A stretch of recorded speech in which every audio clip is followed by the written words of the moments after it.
5 months for 1.41% APY with a $10,000 minimum. Federally insured by the NCUA, a government agency. These rates effective through September 30th. Subject to change at any time. Visit one of Florida Credit Union's convenient locations today or their website, flcu.org, or call 352-237-8222. Don't miss this 25-month CD special. Again, the APY is 1.41%. Act now.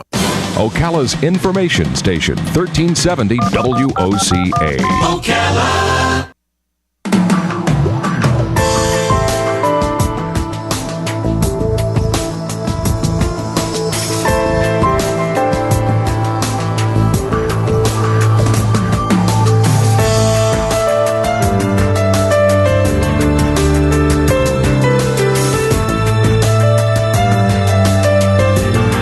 All right, 25 minutes before 10 o'clock. Thank you for tuning in. This is a fascinating topic we're going to talk about right now. Do you ever go to an art museum? We have a beautiful art museum here in Ocala. There's another wonderful art museum up in Gainesville at the University of Florida.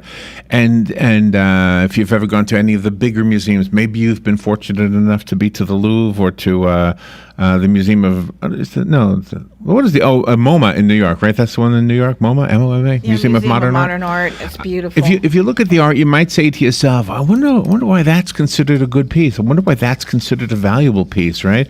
One of the things, and I'm not an art expert in any way, not even close, but I think I understand that the Mona Lisa is probably as famous as it is because it's so. At that time, there was no photography, right? So, I mean, any portrait like that would have knocked me over, I think. I don't know.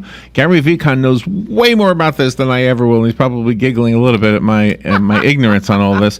But he is an Ivy League scholar of late, ancient, and medieval art. He's an art collector himself. He retired after 19 years as the director of the Walters Art Museum of Baltimore, Maryland. He is an historian, and he's written a book called Sacred and Stolen: Confessions of a Museum Director.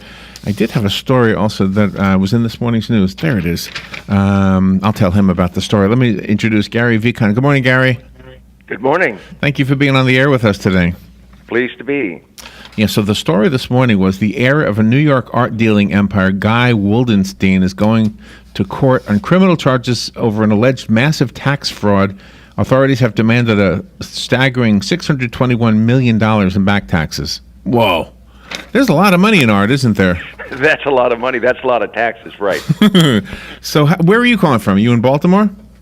Yes, I am. Beautiful day here. Are you retired from the art world? Yes, I retired 3 years ago, and I've been writing ever since. And I kind of waited until I retired, until I could tell the stories that I really couldn't and shouldn't tell while I was still seated in my wonderful office. Oh my goodness. Okay, so this is not fiction. Oh no, it's all real, and I'm a player in each one of the dramas. So what happens in movies? It shows thieves coming into a museum. How is it possible? I mean, if I went into a museum and stole an art, I'd go to the pawn shop and get $10 for it.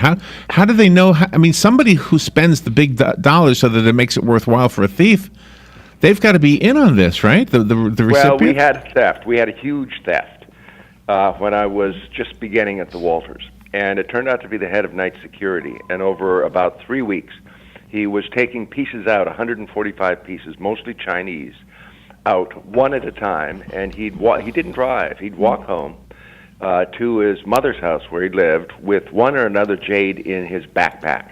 And this went on for almost 3 weeks. And he took one of the most famous pieces from the Walters, a piece that was, in those days, at least $500,000. He had no intention whatsoever of selling this material. Oh. He just loved to have it. So I tracked him down after 26 years.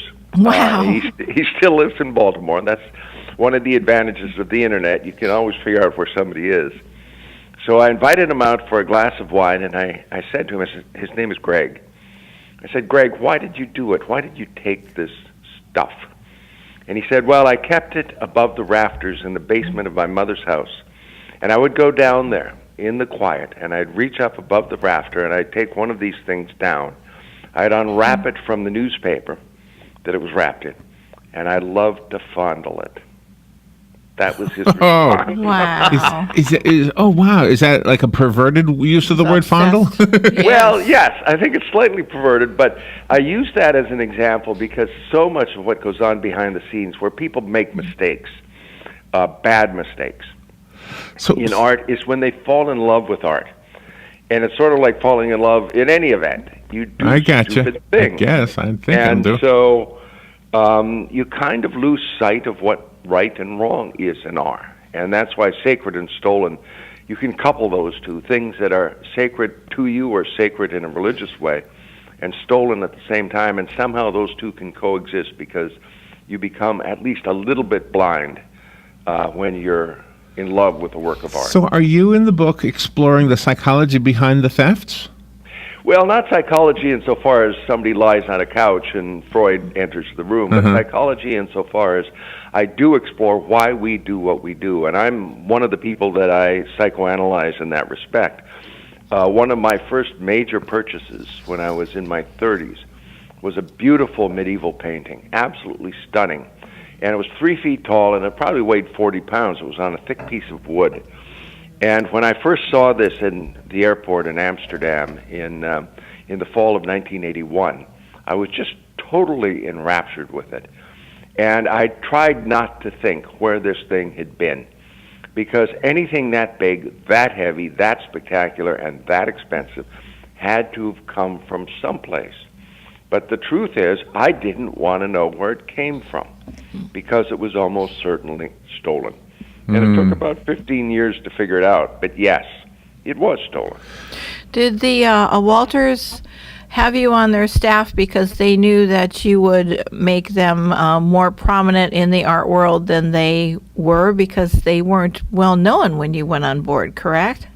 Right, and I think they're not as well known as they should be.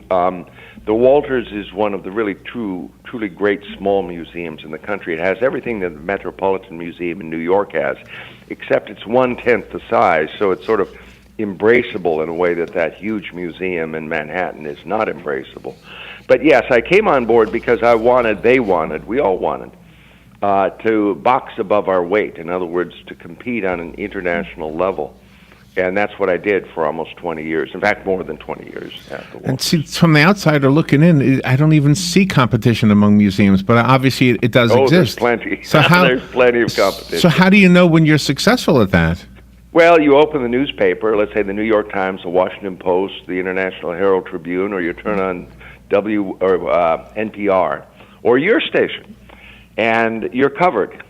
People pay attention. You're part of the national conversation. And that's what you want to be. You want to do projects that draw attention to things that are important and things that will inspire people to think, to experience, and to talk with one another. Now, in the museum we have here, and again, you're going to notice how ignorant I am about this subject, but this is what I know about this museum. We have two types of exhibits, traveling exhibits and permanent exhibits. And apparently the permanent stuff is way larger than we, the public, know, because they're always circulating it, or Yes. you're rotating it, I guess is the word. But the Right. but the traveling stuff, I've often wondered how you take these valuable pieces and put them in a semi and drive them across the country. Well, one of the it is a mystery, and one of the tricks to that is not to put it on the side of the semi that says, "We have the treasures of Tutankhamun inside this truck." You're right. It's very interesting how that happens, and of course, once the truck leaves the museum until it arrives at the next museum, the driver and a person that goes with them from the museum, can never leave the truck unattended. It's a continuous trip. So obviously, you need two drivers, and you need one museum official, and that the whole key to the whole thing, because you have millions and millions and millions of dollars of art in that truck, is to keep it very quiet. The same is true on an airplane, obviously. Once I took a flight to, it must have been to Munich, yes it was, with a Fabergé egg, and these are little gem eggs that were made for the Imperial Russian court. And they're worth like $10 and $15 million each. And they're the size of ostrich eggs, but they're made of gold and enamel and silver, and they're absolutely spectacular. And there's only like 40 in the world. And the Walters has 3. So I was Wow. taking one to Munich, and we were flying first class on Lufthansa. I'll never forget this because I had my ticket with my name on it, and then there was a ticket that said Mr. Egg, E-G-G. And it flew first class, so I got 2 free glasses of champagne. Ah! Oh, that is funny. Oh my gosh, this is more fun than I thought this interview would be. Tell me, in the book, there was a part of the book where I wondered about the significance, or the difference, maybe is a better word, when a piece of art has some kind of a religious significance. Right. Is it protected in a different way, or is it valued in a different way? Yes, it can be. The most clear example is Native American religious material. If Native American material, collected material from the tribes, the original tribes of the United States, has religious significance to the descendants of those indigenous peoples, the museum has to handle it in special ways. It has to be in a special part of the museum, only certain people can touch it. And the Museum of the American Indian in Washington, D.C. has, I believe, 27 tribal associations that relate to it, and so that they come and they handle the material. And in the storage area of this huge facility, there's a place where they can have a ceremonial fire, if you can imagine that. So, Oh, yes, wow. it Oh, can my be very goodness. significant. And in terms of Christian art, some pieces are so sacred that I've been asked as a museum director if the local Catholic Church or if the local Greek Orthodox Church can conduct a service in front of this object and use incense. So yes, there are some very special pieces. But they're not owned by the church. No, they're not. Wow, you would think that they would be, right? Is the Vatican a museum? Well, they have a museum, yes, and of course the whole Vatican complex is kind of like a working museum. But yes, they draw a distinction between the art. Well, for example, the Sistine ceiling is in a chapel, and the chapel functions as a chapel, but yet it's a place where people can come and look at the frescoes in vast numbers, but then they close it down and conduct services there. So. Why are we not allowed to photograph the art in an art museum? You can buy a book in the museum gift shop with all of the pictures in it, but you can't take a photograph yourself. Well, let me tell you that I eliminated that restriction at the Walters for one simple reason. The art belongs to the public, right? It doesn't belong to the museum. It certainly does not belong to the museum director, and so the public ought to have a right to take a picture of what belongs to them. And in any event, cameras are so small and so discreet and so good now, there's no way you could possibly enforce any kind of Yeah, rules that's against true, taking yeah. pictures. You have, let's see, pornography always seems to crop up in things every day, and you had a piece in your book from the Maryland Institute College Oh, of yeah. Art about Gone for Broke. That was pretty funny. Well, it was funny because we did an exhibition where we invited contemporary artists who care about the art of the past, and specifically 17th century art, and are so inspired by that art that their art, whether it's made like 2 years ago, looks sort of like it's 300 years old. So we did this show called Going for Baroque. And we also partnered with our local art school, the Maryland Institute College of Art, and the students were, quote-unquote, going for Baroque. Well, one of the students decided, in the early days of the Internet, to use Rembrandt, and Rembrandt did some pretty raunchy engravings. You never see them, but they're there. And so she decided to put those on her computer screen and then go to the porn on the Internet and show that essentially Rembrandt was the pornographer of his day. Oh, really? Okay. Yes. Well, I thought that was kind of clever. It is, yeah. But this was going to be in an area where children, were going to be, and I went to this woman and I said, no, I can't put that there. There's no way we can control the traffic through that space in the museum.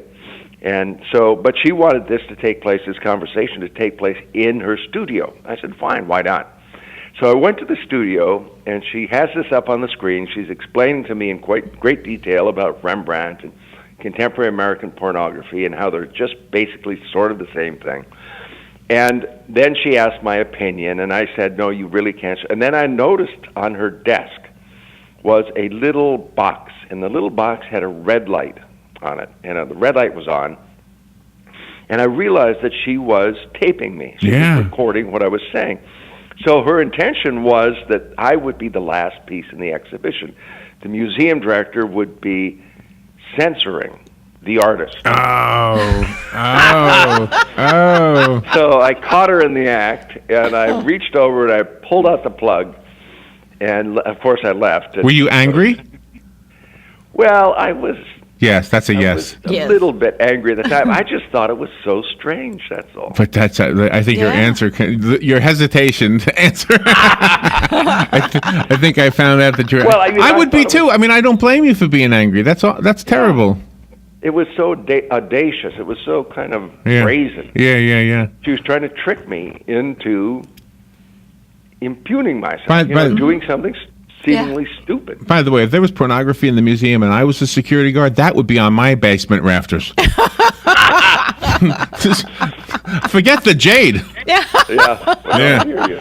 That's too funny. You have such wonderful events that happen in your book about smugglers and forgers and the heiress. She was the forgers, something. Well, lots of fakes. Yes, I don't know. I can't remember melodies very well. I'm a slow reader. But I have like a laser vision for fakes, and I don't know what that gift came from, but so I'm very good at it. Is that right? Wow, yeah, that's amazing. And it really irritates people. Do you know there's a? Okay, I was down in the Keys here in Florida, and there was a place that advertised that they sold fakes, and I thought, how can you do this? Mm-hmm. I mean, is it illegal to make a fake and then sell it? It just seems like. Sure. I mean, absolutely. The only problem is how you present the object. As long as it's presented for what it is, namely a copy or a fake or an imitation, it's fine. And even works that were made to make money at the expense of somebody and cheat them, once they're exposed, they can still enter the trade and be bought and sold as fakes. Because some forgers were so good that people collect them just because they were so good. Oh, so everybody knows that they're the forgeries, but they're proud to display them because they're So magnificent. Go ahead. Okay, I have. Gosh, you're the perfect person to ask this question. If you can look at a fake and know that it's fake, can you also look at an original that is done by an undiscovered but very talented artist who just nobody even knows about, and actually say this guy should be, or this girl, this lady, should be as famous as Rembrandt? And can you see that as well? I think I can. It's harder to know that, and I'll be a little more specific. I'm a medievalist, so I studied the art of the Middle Ages. In that period of time, artists did not sign anything. But when I see a new work, and it's unknown, and it's really good, I sense it's good, but it takes me a while to get acquainted with it. Turn that around. If I see a fake, I know it almost instantly that it's bad. And I think the comparison would be somebody who really knows music well, and they're listening to a symphony, and one of the players has an instrument that's totally out of tune. I couldn't hear it, but people with talent with a good ear can hear it. I think I can relate to that. Yeah. What about the non-paintings? You mentioned the jade and the other sculpted items. Are they stolen as much? Are they faked as much? Like in today's world, you got these 3D printers. You could make a fake easier, I think. You can indeed. The 3D printer is a very interesting tool for a forger, and you could imagine things like gold coins, for example. They're never circulated. So in other words, a coin from, let's say, 300 AD, if you find one, if you buy one, and let's say they cost, something like $2,000, so not hugely expensive, they're in perfect condition because those coins were never circulated. They were worth so much more money than anything you could possibly buy that they were just like having certificates in the bank. Mm-hmm. So imagine you had a coin that was from 300 AD, and you digitized it perfectly.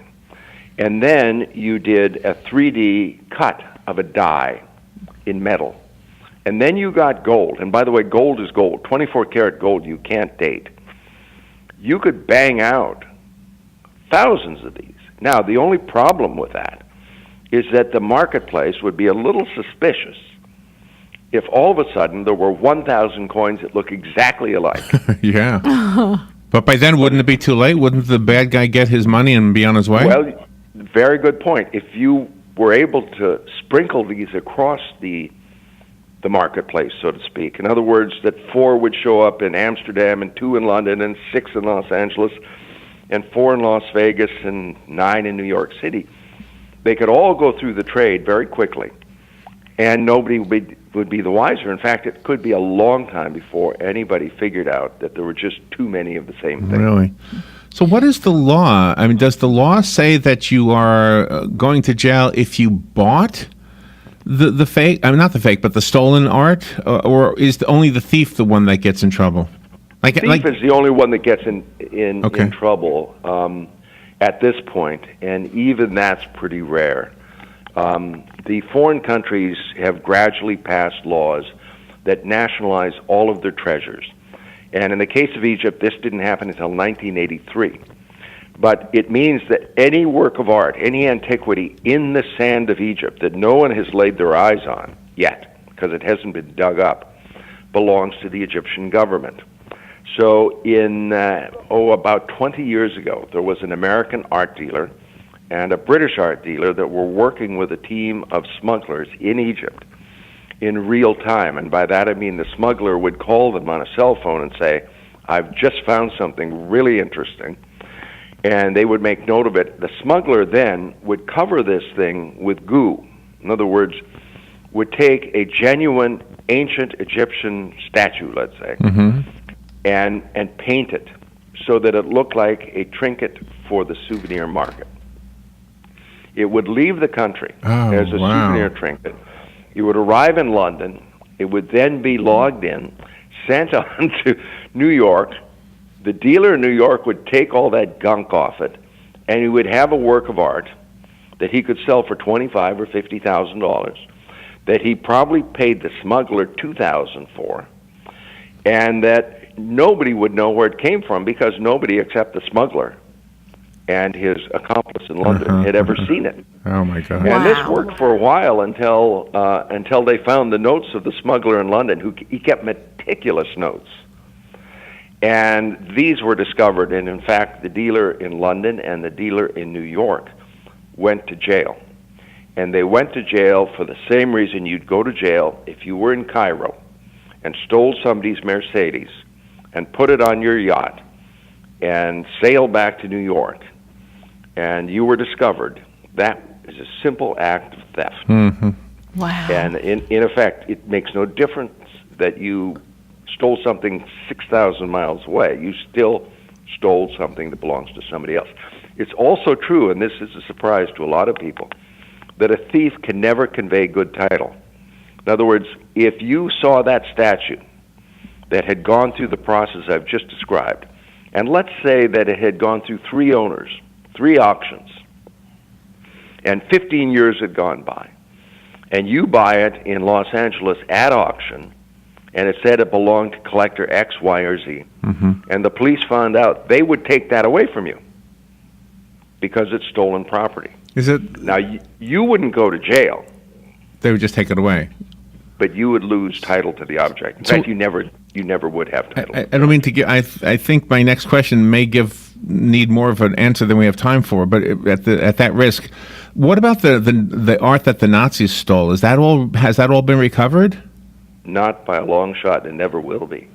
Some of the major pieces that are really well known have gone back to, and I'm thinking of Jewish owners in particular now. Yeah. The museum material, for the vast majority of that, found its home again, if it weren't destroyed. But the material that was taken from private individuals, Jewish private individuals, between 1933 and 1945, vast amounts of material that was never photographed, never inventoried, and now the descendants are dying off. If they ever lived through the war. We had a guest, and we've got less than a minute. We had a guest who told us that one of the pieces of art was a bargaining chip for one of the families, and the Nazis basically said, "You give us the art, and we'll give you back your family." Yeah. And of course, they gave up. I'm sure that happens gave up fairly the art. often. The book is called Sacred and Stolen. I have a copy of it. I did not steal it. It's an advanced reading copy. But you can have it if you call me, and the rest of us have to go buy it. You would look for Gary Vikan, Vikan, and the website I have is your name, GaryVikan.com. Well, just go to Amazon. Just go to Amazon. Amazon.com. Yeah, Okay. and they'll ship it to you in 2.5 days. Okay, Sacred and Stolen is what you'll look for. You are so fascinating. Such a passionate man you are. sir. Absolutely. That was really good. All right, we will take a little break, and we'll be right back. This is The Source, WOCA Ocala. Brought to you by myfwc.com. Safe boating is no accident. On this Thursday, times of clouds and sun with a Fox News Radio, I'm Lillian Wu. Some companies in downtown Charlotte, North Carolina, telling their employees to stay home as the city reels from a second night of protests over a police shooting. It all began as a peaceful protest in uptown Charlotte, but then when that protest ended, when that rally ended, many of the protesters